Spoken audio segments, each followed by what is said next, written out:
agradeço em nome do Ministério o convite que foi realizado ao secretário Marco Antônio. Ele pretendia vir, mas em questão de agenda ele não pôde, mas ele fez questão de que o Ministério estivesse aqui representado.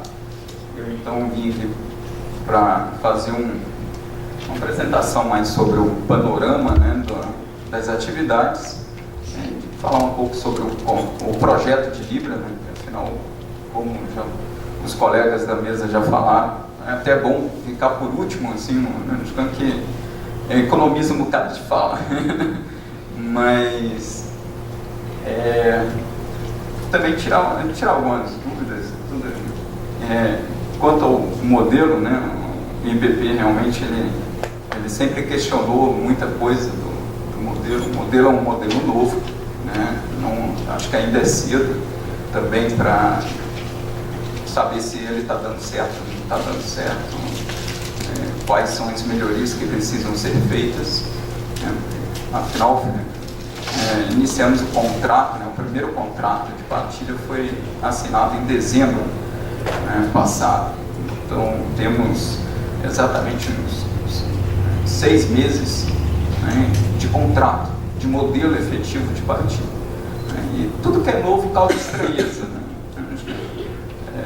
Mas eu garanto que todo o modelo, né, que foi criado, ele foi amplamente discutido dentro do governo, com a sociedade, e ele está do jeito que está, porque passou por um crivo grande, principalmente no Congresso, que o Poder Executivo apresentou os projetos de leis em 2008, né, e a sanção da lei só foi realizada em 2010. Então teve uma discussão ampla, né, tá certo que grande parte da discussão foi em cima mais da partilha, a divisão dos royalties, do que realmente do modelo em si, mas o modelo sempre foi discutido.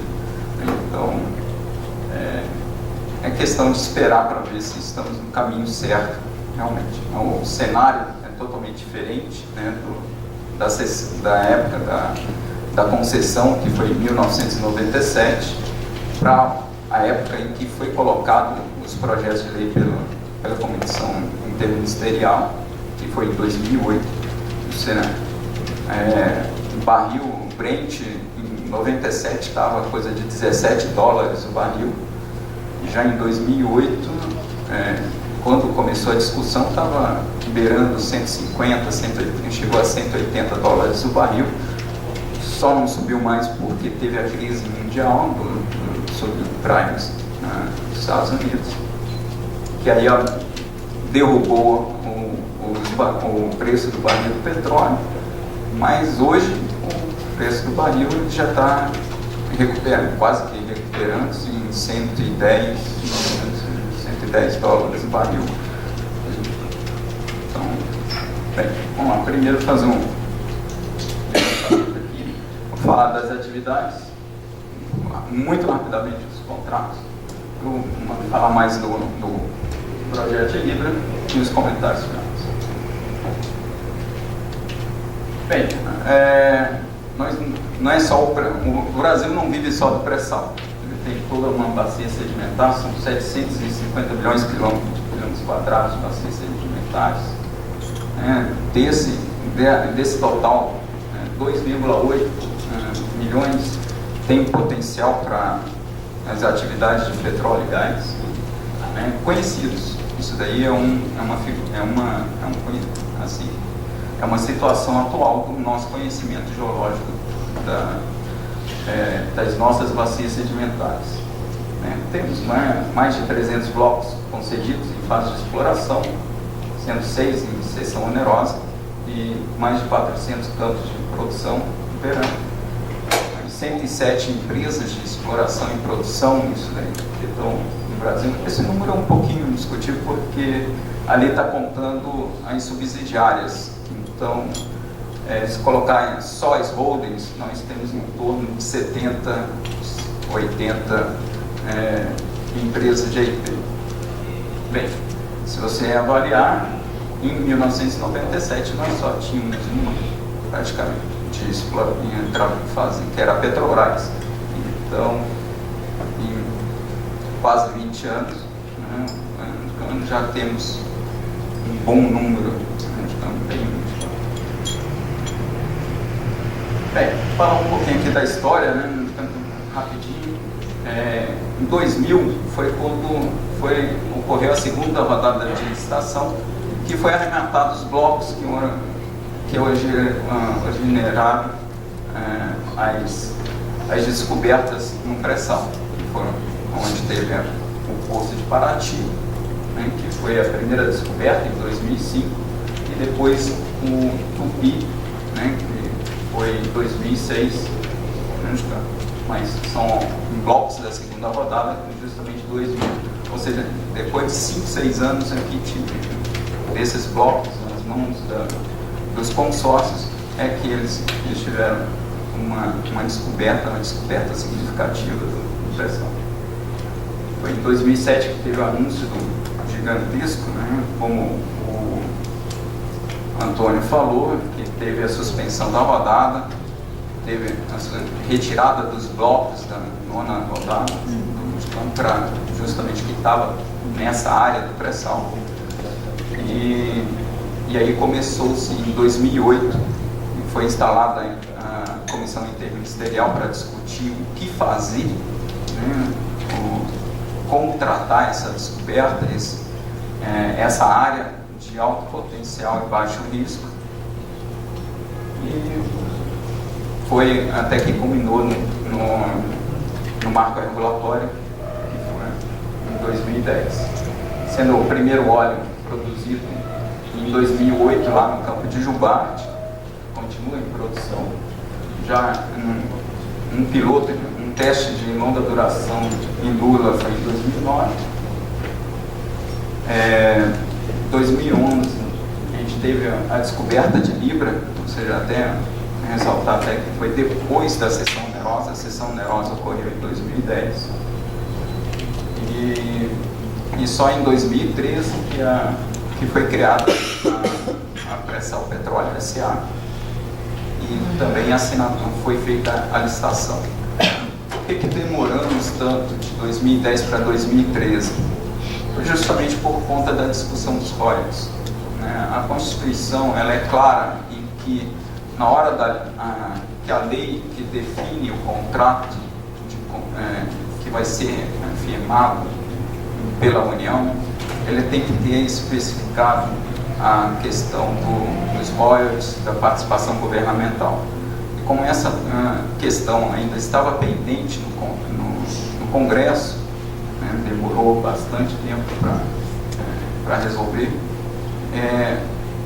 o governo ficou meio que aguardando a solução do problema para poder fazer e retomar as rodadas de licitação. Bem, só no pré-sal, falando assim, já temos essas descobertas com todo esse volume estimado de recuperáveis, né? São volumes grandes. Hoje, para ter uma ideia, nossas reservas estão em 18 bilhões de barris de óleo equivalente, e os volumes já descobertos, né, estimados, né, são de 31 a 41 bilhões de barris de óleo equivalente. Então, só por isso, para ver essa gama e olhando no total, corresponde isso daí a 9% do polígono do pré-sal, tá? Ou seja, a gente tem uma área enorme, que 10% dela tem uma atividade, e sendo que só nessa atividade que já foi descoberta ali, a gente praticamente triplica, né, quase que triplica as reservas atuais do país.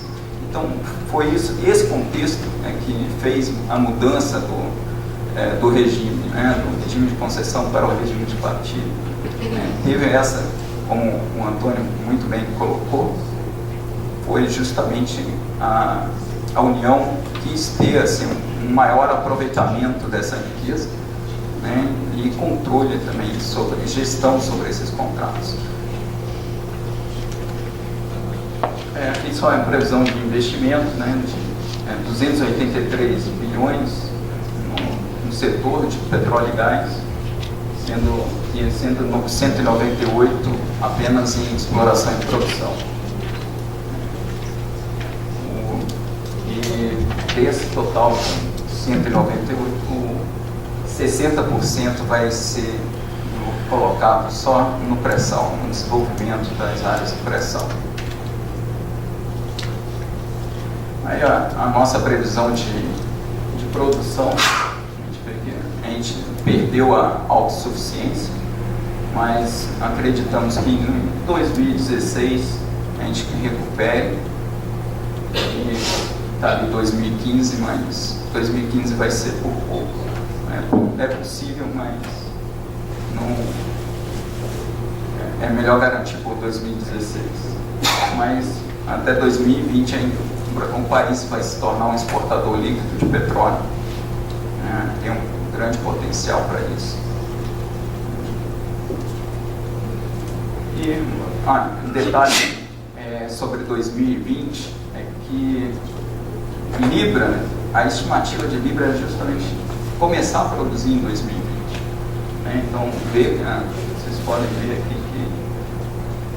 que em 2022, isso daqui é de um estudo da EPE, o PDE, que ainda não considera a Libra, no estudo. Já teria, então, quais áreas hoje descobertas, um pequeno declínio na produção. Então, ali, entrando Libra em 2020, com certeza a gente não vai ter mais esse declínio. Então, isso daí até justifica por que a gente continuar com rodadas de licitação para exploração de petróleo, justamente para manter a curva de produção, manter os ganhos. A questão do gás a gente vai continuar importando gás, mas justamente porque do gás produzido, praticamente 50% é queimado nas próprias operações, só consegue de 50% a 60% ofertar ao mercado. E o mercado ele se desenvolve de acordo com a oferta de gás. Quanto mais gás você manda para o mercado, mais o mercado consome.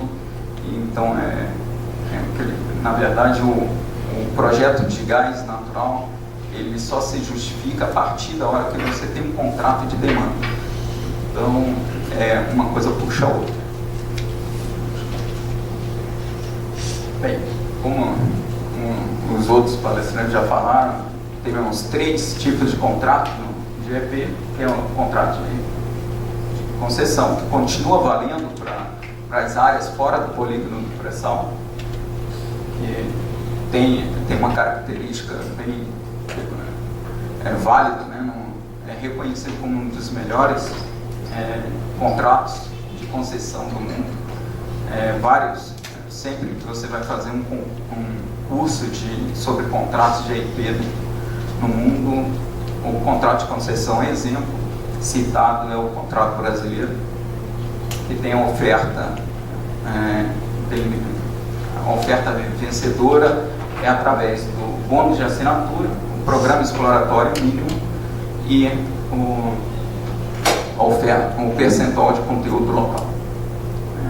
A cessão onerosa foi feita justamente para capitalizar a Petrobras, foi uma decisão política, estratégica do governo, de capitalizar a Petrobras e também ter uma maior participação como acionista da empresa. E aí o regime de partilha colocado para as áreas do polígono de pré-sal e áreas estratégicas caracterizadas como de baixo risco exploratório e alto potencial, como bem criticado pelo IBP. A Petrobras é operadora única, e a PPSA é representante da União no consórcio, na gestão dos contratos. O bônus de assinatura e o conteúdo local são fixos, eles existem, mas eles não são objeto de desempate assim, na licitação e fica na licitação, só é feita a oferta do excedente em hora. Vou aqui dizer que isso daqui é a questão da a nossa jabuticaba, né? A Petrobras ser a operadora única, obrigatória dos consórcios, a PPSA estar dentro do consórcio, com poder de veto e voto. Isso foi uma decisão realmente estratégica do governo para ter um controle maior, mas é uma coisa assim, é estranho, mas porque é novo, né? As críticas, o governo acredita que essas críticas elas diminuirão a partir da hora que o contrato se desenvolver, com as tomadas de decisão da PPSA como parceira das empresas do consórcio. A PPSA ela está ali simplesmente para evitar o mal do contrato de partilha. Qual é o mal do contrato de partilha? É a questão do gold plating, ou seja, de a elevação de custos, né, que sem a necessidade. Então, para manter uma boa rentabilidade do empreendimento, que aí é benéfico tanto para a União quanto para os seus parceiros, que são as empresas de petróleo. E a questão da Petrobras ser operadora única é realmente para forçar, né? Não gosto dessa palavra forçar, mas sim para incentivar mais os investimentos no país. Como a Petrobras já tem uma atividade ampla dentro do Brasil, tem sua cadeia de fornecedores bastante diversificada e ampla no país, ao contrário de outras empresas, né, que demorariam para chegar ao nível da Petrobras nesse desenvolvimento da cadeia de fornecedores nacional. Foi decidido então que a Petrobras seria a operadora. Então, uma questão foi bem política e estratégica de governo. Se foi uma decisão equivocada, nós só poderemos ver no futuro. O IVP chama atenção, né, por exemplo, de que a concorrência, na verdade, ficou pré-leilão e não na hora do leilão. Sim, de fato, teve esse daí é uma coisa que apareceu, sim, né?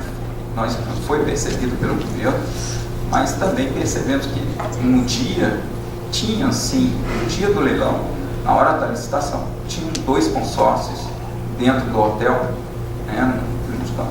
Era um consórcio que não tinha a Petrobras e a outra que foi a Petrobras com seus parceiros, que foi o vencedor. Um outro consórcio é que não apareceu na hora de colocar e fazer, mas ele estava lá reunindo as discussões. Sabemos que as discussões vararam noite, né? Mas só que não sabemos qual foi o motivo do outro consórcio não ter formalizado a sua oferta. Então, questão de concorrência, ela não apareceu, não foi visível, ela ficou, digamos assim, nos bastidores, né? Então, é uma questão, acho que só daqui a uns 20 anos a gente vai saber a verdade, porque tudo demora um tempo, né, para alguém resolver contar a história dos bastidores. E aí o projeto de Libra, que é o primeiro contrato, no Libra está a posição, né, de 166 km de Cabo Frio, né, 270 km ali de Angra dos Reis. É uma área de 1.548 km², muito grande, né, tem um potencial de 42 bilhões, né, de barris in situ, né, sendo recuperáveis de 8 a 12 bilhões, isso daí numa estimativa P50, ou seja, 50% de probabilidade. Foi até bom a questão de ter demorado a licitação de Libra, porque antes esse volume estava bem menor. libras chegava no primeiro, assim que foi perfurado o poço, as estimativas eram em torno de óleo recuperável, chegar a 3 bilhões de barris. E foi justamente com o processamento de uma sísmica 3D, uma nova sísmica que foi adquirida. O resultado saiu justamente em 2013, recebemos esse resultado, foi em maio, foi no início de 2013, que veio com essa divulgação de que tinha a Libra era muito melhor do que se conhecia. Foram feitos vários estudos no âmbito do governo, uma discussão grande com a Fazenda, envolveu a Fazenda, chegamos num bônus de assinatura de 15 bilhões de reais, o excedente em óleo ofertado exatamente 41,65, variando de acordo com a produtividade do poço e o preço do Brent. Isso daí é uma novidade? Sim, é uma novidade, mas foi justamente uma maneira de que vimos para evitar justamente o gold plating. A maioria dos contratos de partilha no mundo, eles pegam a rentabilidade, um fator R. Só que esse fator R, ele geralmente ele não incentiva a empresa a ser eficiente depois de um determinado valor de preço do petróleo, de um custo de barril. Por exemplo, em Angola, onde é um fator R, o custo por barril, que hoje no mundo está de extração, está em torno de uns 10 barris por barril, 10 dólares por barril. Lá foi verificado que menos de 18 dólares por barril não fazia diferença para a empresa. Então, se ela fosse mais eficiente para diminuir seus custos abaixo de 18 dólares por barril, quem ganhava era o governo, não a empresa. Então a empresa não investia para diminuir os custos além desse valor. Então, para a gente sair dessa encruzilhada, inventamos esse novo fator. Não é que inventamos, existe esse fator em 2 outros países, mas realmente não é uma novidade. Não é uma novidade, mas também não é uma coisa comum na indústria. Tivemos o consórcio vencedor, como tem a Ica falou, que tem uma geopolítica muito importante.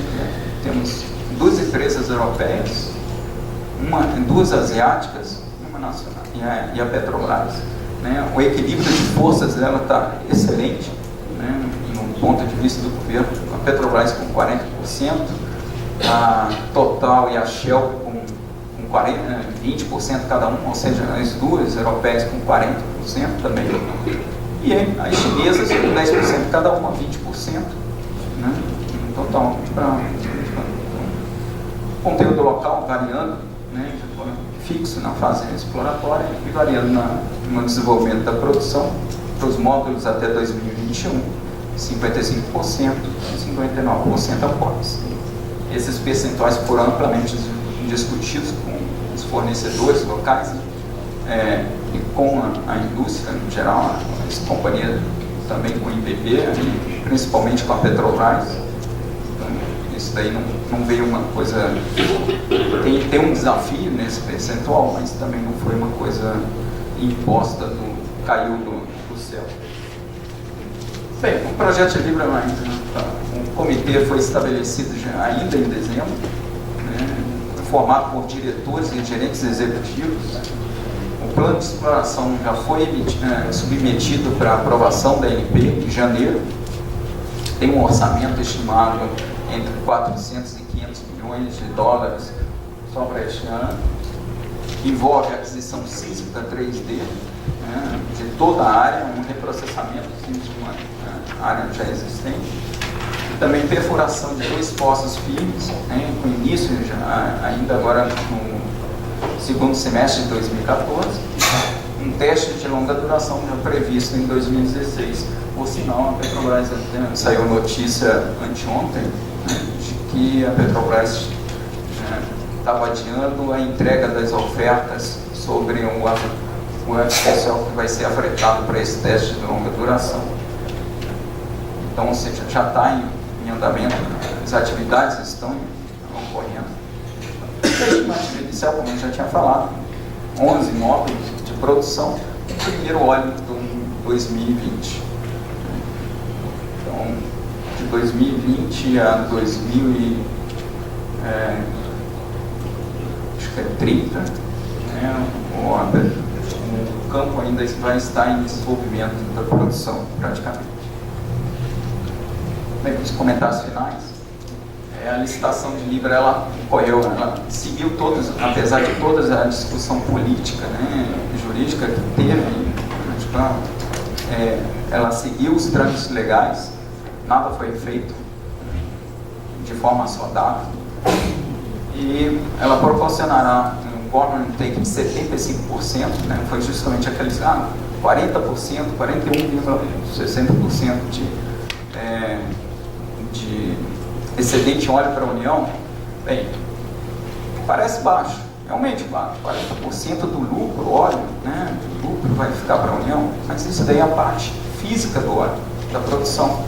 Né? A gente tem que ver que tem 15% de royalties, se tiver prejuízo ou não, tem 15% de royalties, produzir uma gota de óleo tem não, 15% já do governo. Tem ainda os impostos diretos e indiretos, né, todos envolvidos na cadeia. Então, juntando tudo isso, né, royalties, excedente em óleo e tributos, a gente chega a esse patamar de government take de 75%, que é um valor elevado, tá? Não é baixo, é bem elevado em relação ao contrato de concessão, que na concessão não chega a 50%. Não é tão elevado quanto alguns países do Oriente Médio, nem também da Venezuela, mas também não é tão baixo. Ele é justamente um equilíbrio, né, para manter a atratividade da atividade exploratória no país. Se fosse mais elevado, provavelmente a indústria não ia querer vir. Né? E também, se fosse muito baixo, o governo também ia estar perdendo. Então, está num equilíbrio bom. Acho que esse 75, justamente aquela tabela, né, já finalizando, aquela tabela enorme que o Antônio mostrou, ela variou, aquele excedente, ela varia justamente para quê? Para manter esse government take. Então, mesmo quando a produtividade dos postos estiverem baixos e o preço do barril do petróleo estiver baixo ou alto, o government take vai se manter mais ou menos constante em 75%. Tá? Então, foi por isso que teve essa novidade toda no contrato de partilha brasileiro. Tá? O país continua tendo com áreas, né, atrativas para a exploração do petróleo, e a política de conteúdo local, ela vai permanecer com esse objetivo de desenvolver a indústria local, tá? Buscando que em forma, em base competitiva e sustentável. Acho que era isso que eu tinha para falar por um momento. Obrigado.